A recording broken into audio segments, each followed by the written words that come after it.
So, yes, please. Once again, welcome to this session of voice.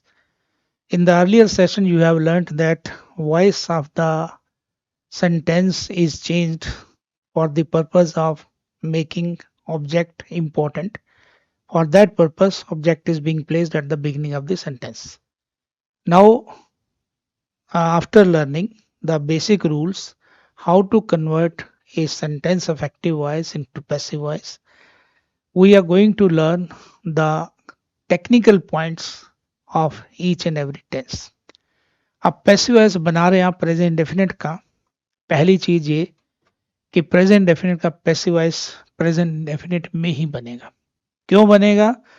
क्योंकि tense change नहीं होना। ये चीज दो तीन बार सुन के दिमाग में परमानेंटली ऐसी बैठ जाए कि एग्जाम में पहली आप चीज ही ये चेक करेंगे कि एग्जामिनर टेंस चेंज कर रहा है। देख के मजा भी आएगा, आपके चेहरे पे मुस्कान भी खिल जाएगी कि अच्छा यहाँ टेंस चेंज कर रहा है। और आपने नहीं करना। पैसिवाइज का ऑप्शन तो दिया हुआ है, activise sentence is there. Passivise चारों बना रखे हैं, एक दो में टेंस चेंज कर दिया, एक में ऑब्जेक्ट के साथ कुछ गड़बड़ कर दी। आपकी ऑप्शन डी पे है तो आप जल्दी से डी पर ही रुकेंगे। तो टेलीग्राम पर इसका मटेरियल मिलेगा वॉइस का। अभी हम बेसिकली वो चीजें सीख के चल रहे हैं कि आपने किस टेंस का पैसिव वॉइस किस में कैसे बनाना भी आपको लास्ट सेशन में पता चल गया। अब आप प्रेजेंट टेंसेस के एक्टिव वॉइस के सेंटेंस को पैसिव में तब्दील करने जा रहे हैं ताकि आपका अच्छा रिजल्ट सर्वोत्तम में और बेस्ट में तब्दील हो।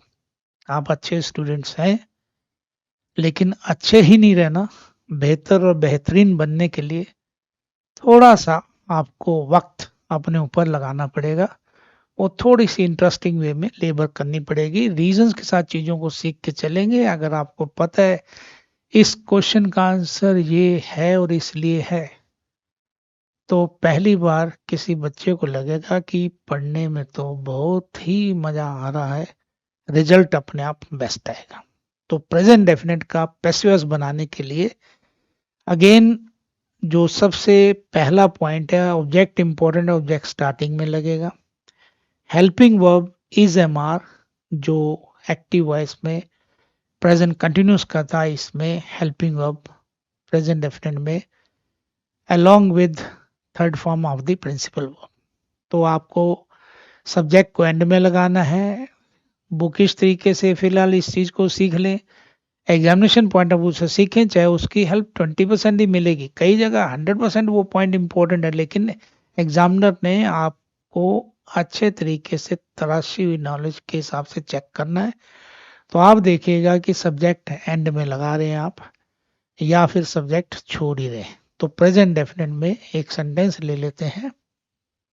ही writes a story every week. कोई राइटर है, डेली कुछ ना कुछ प्लॉट माइंड में आता है, लेकिन हर हफ्ते वो एक स्टोरी लिखता है। The story is written every week by this writer. अगर this writer writes a story every week, तो a story is written every week by this writer.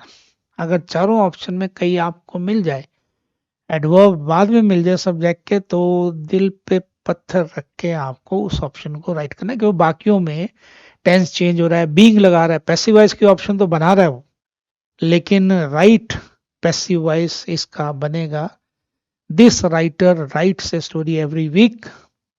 A story is written every week by this writer. Continuous में interestingly question मिलते हैं आपको कि dogs are barking at the stranger. ये sentence यहाँ इसलिए भी रीडिस्कस करना जरूरी है क्योंकि यहाँ पर हमारा प्रेपरेशन का पॉइंट पक्का हो रहा है। आप कहीं पहले ही रॉन्ग ऑप्शन के the stranger is being barked at by the dogs.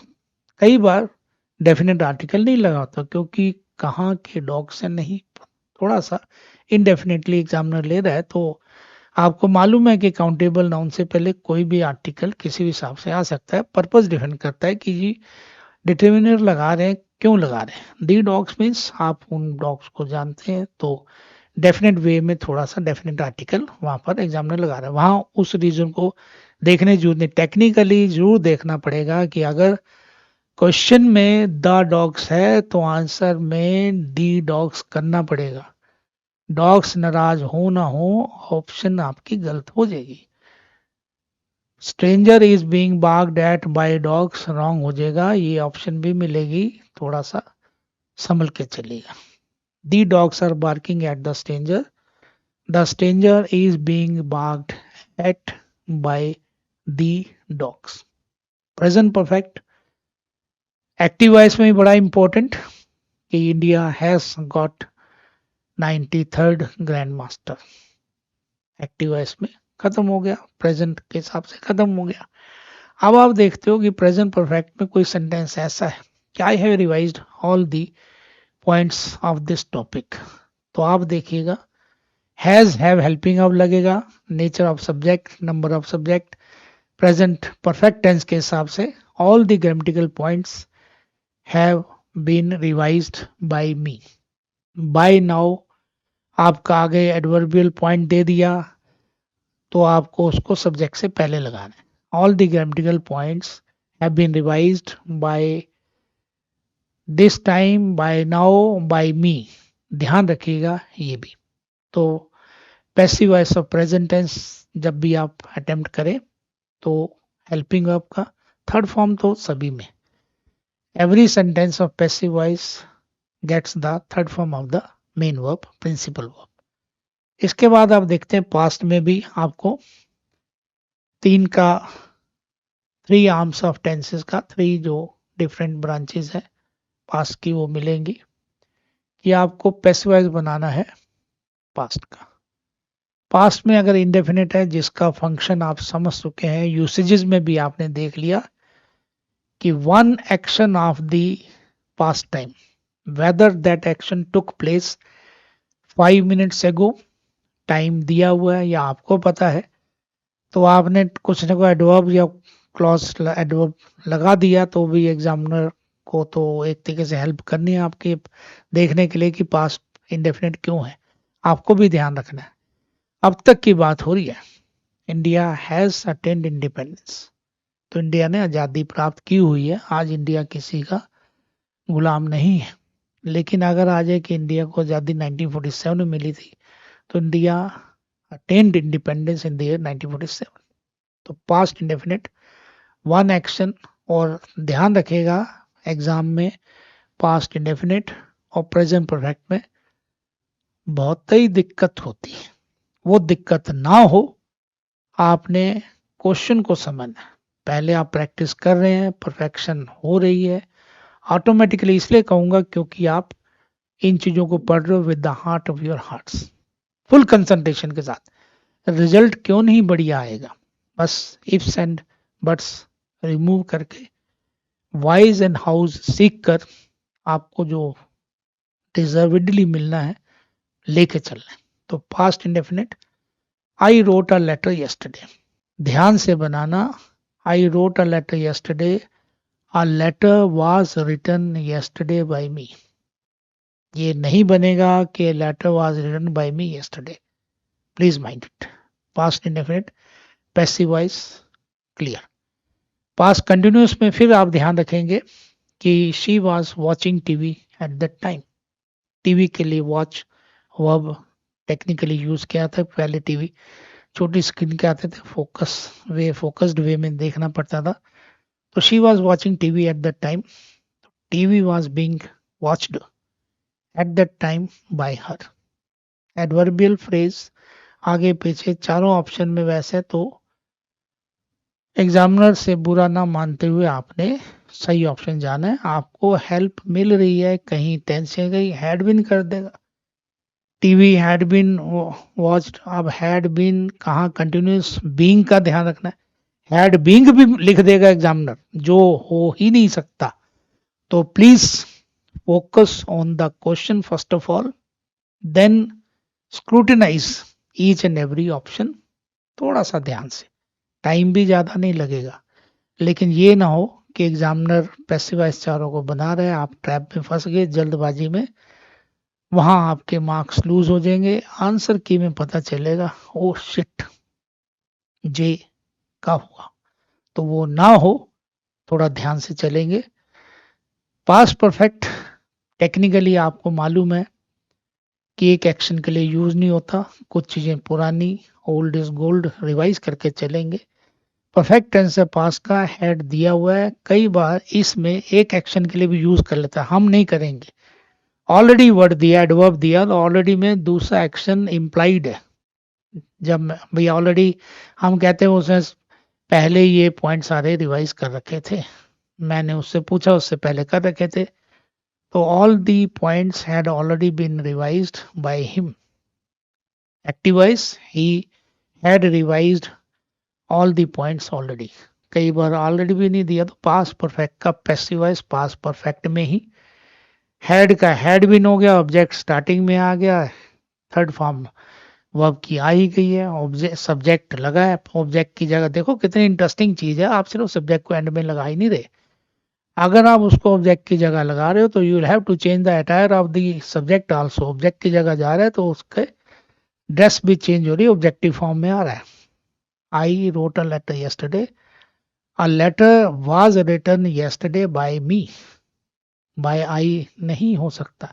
कुछ ऑप्शंस ऐसी अजीबोगरीब भी मिलेंगी, ठीक है, उसको ज्यादा जोश में नहीं कि ये तो नहीं हो सकती, कूल माइंडेडली उसको सीख के चलना है। रूल ऑफ एलिमिनेशन को माइंड में रखिएगा, बहुत ही फायदा देगा किसी भी सब्जेक्ट में। अभी तो इंग्लिश की बात हो रही है, मास्टरी आप कर ही रहे हो ही जाएगी कुछ ही समय में, लेकिन आप देखिएगा इसके जो एफिलिएटेड बेनिफिट्स हैं वो भी आपको बड़े इंटरेस्टिंग, बड़े दिल को अच्छे लगने वाले रिजल्ट्स देंगे। फिर हम देखते हैं फ्यूचर में। तो फ्यूचर ब्राइट करने के लिए फ्यूचर का पैसिव वॉइस भी जरूरी है। फ्यूचर के पैसिव वॉइस के लिए आप देखेंगे बुनियादी तौर पर फ्यूचर इंडेफिनिट का कंटिन्यूस आता है, उसका पैसिव वॉइस नहीं बनता। परफेक्ट कंटिन्यूस आपको पहले बता रखा है कि ना प्रेजेंट परफेक्ट कंटिन्यूस का पैसिव वॉइस में तब्दीली होगी, ना पास्ट परफेक्ट कंटिन्यूस की, ना फ्यूचर परफेक्ट कंटिन्यूस की। तो फ्यूचर में फ्यूचर इंडेफिनिट का पैसिव वॉइस आप बनाएंगे, I will do this work tomorrow.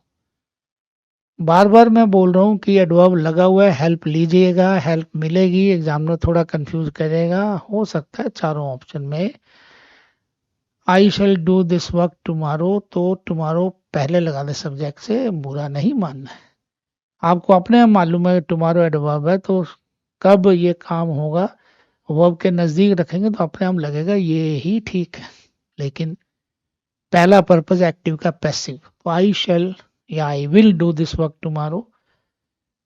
Traditionally हम चले तो फर्स्ट पर्सन शैल यूज होता था आई वुई के साथ, आज थोड़ा सा उसका यूसेज कम हो गया क्योंकि विल मॉडल ऑक्सिलरीज में फर्स्ट पर्सन के साथ ही यूज होता था।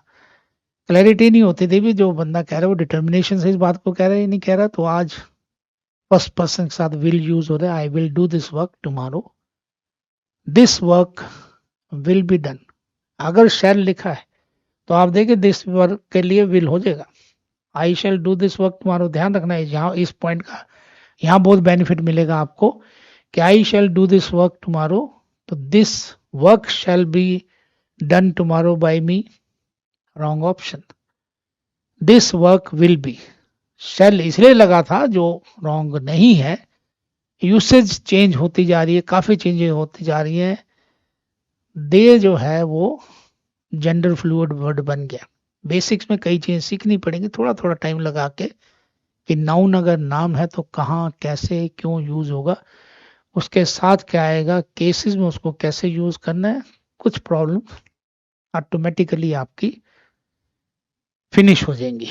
तो फ्यूचर कंटिन्यूस में विल शैल वैसे लगाते, विल शैल लेकर ही चलेंगे क्योंकि शैल बेचारा और कहीं आ नहीं सकता, या मॉडल ऑक्सिलरी में या इसमें, वो फ्यूचर का तो फ्यूचर में ही आएगा। तो और अगर नरेशन में जाके आप देखेंगे छोटा सा पॉइंट 5 सेकंड के लिए शैल दिया तो एग्जामिनर शुड करेगा। बड़े सारे बच्चे बड़ी बार कंफ्यूज होते हैं, विल का वुड करते हैं और शैल का भी वुड करना है, शुड नहीं होगा। ये पॉइंट वहां भी आपकी हेल्प करेगा, नरेशन में भी मास्टरी ही करनी है, उससे कम नहीं। उससे ज़्यादा कॉन्फिडेंस भी मिलेगा।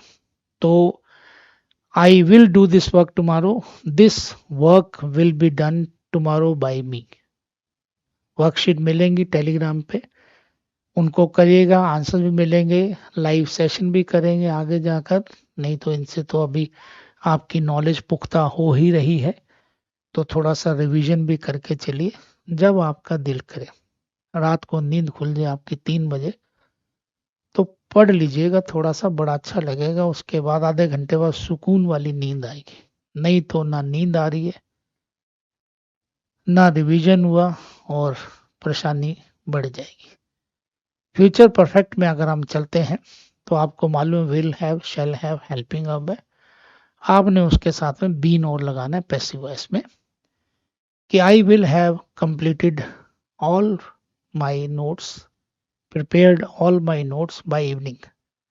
So all my notes will have been prepared by evening by me.